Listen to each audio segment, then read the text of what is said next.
sa shop ko, meron tayong tanggap na Jordan.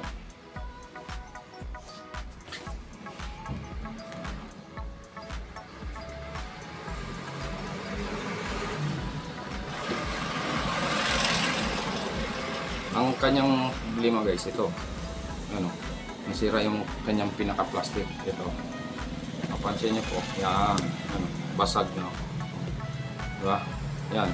Ngayon, ang gagawin natin, palitan na lang natin siya ng ano, leather. Kasi, yan naman ang ating ginawa minsan dahil wala naman tayong makuha. Dahil siyempre, luma na rin naman.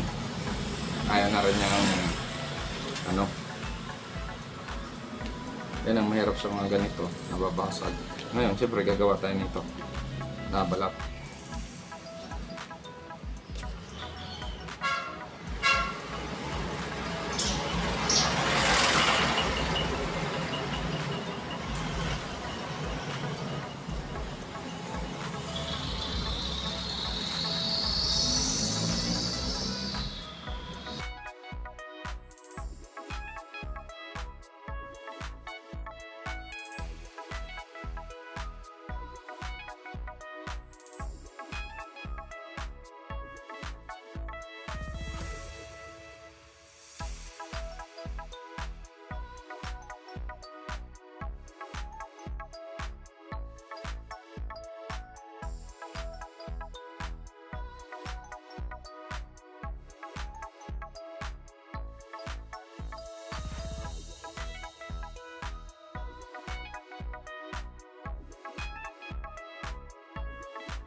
Guys, lagyan na natin para ating may dikit.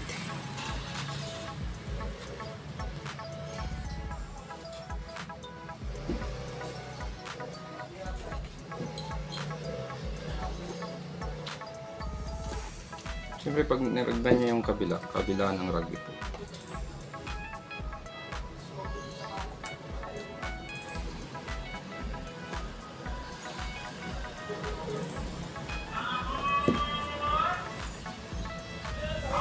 Tingnan na natin, tapos mamaya natin yung makina.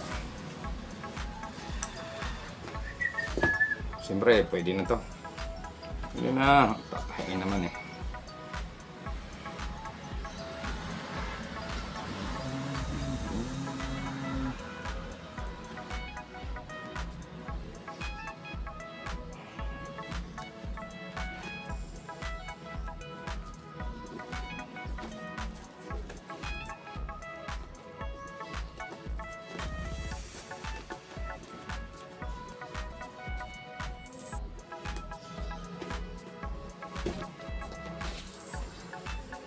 Hindi pa natay.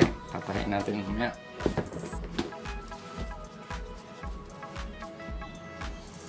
Siyempre, pag dinikit nyo na, kailangan na natin tahiin. Ano guys? Nakatahin na yan.